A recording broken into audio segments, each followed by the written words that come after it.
Hey everyone, it's Will, Gamer Dad, with another video for you. So after this battle, you'll unlock Gildna's ability to become a 5-star. So the main thing with this battle is it's actually got two different sections. In the first section, the first few turns are all magical AoEs, and the horn is where you want to concentrate all your attacks on.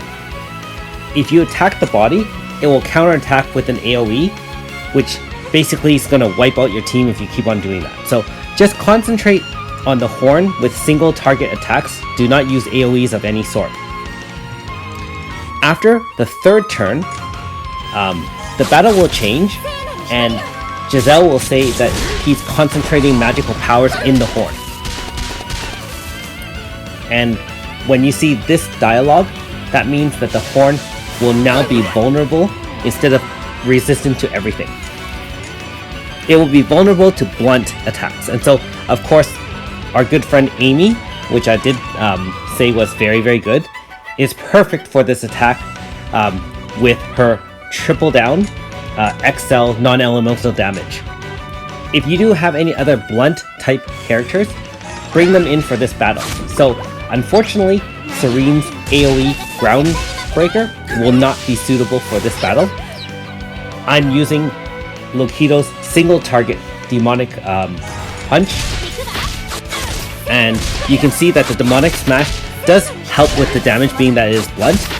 However, Leclerc's damage will still be resistant since it's piercing.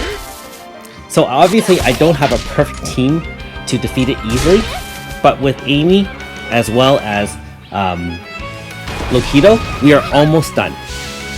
Now, being that all the attacks are magical, you'll need to have some sort of either debuff of intelligence or using Mario's Aurora Force, or preferably both. Now in this case, 1 AF after the third turn is almost sufficient to break the horn, and you can see 1 or 2 turns after that was enough. Now, if I had rotated Mario out, that might have been okay, except for the problem that I didn't have Aurora Force up and my team would have been wiped. So I opted to use the AF while Mario was still on the team instead of boosting EF. So your choice on how you want to proceed with that battle. Now here comes the second section.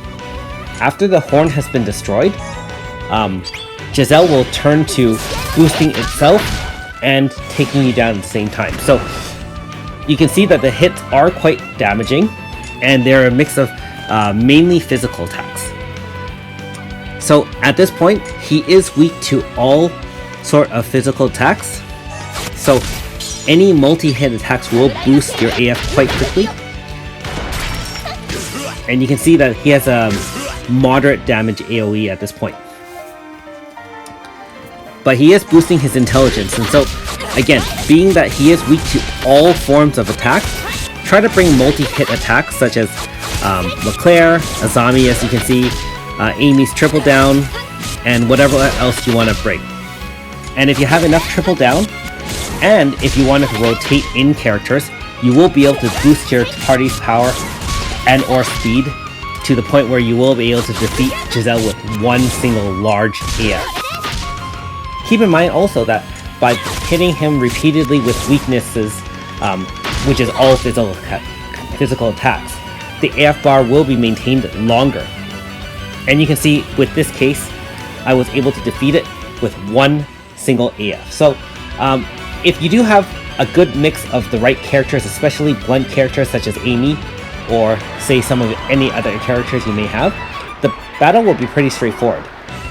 If, however, you don't have any blunt characters or single target attacks instead of using AoEs, you are going to have a very tough time with this battle.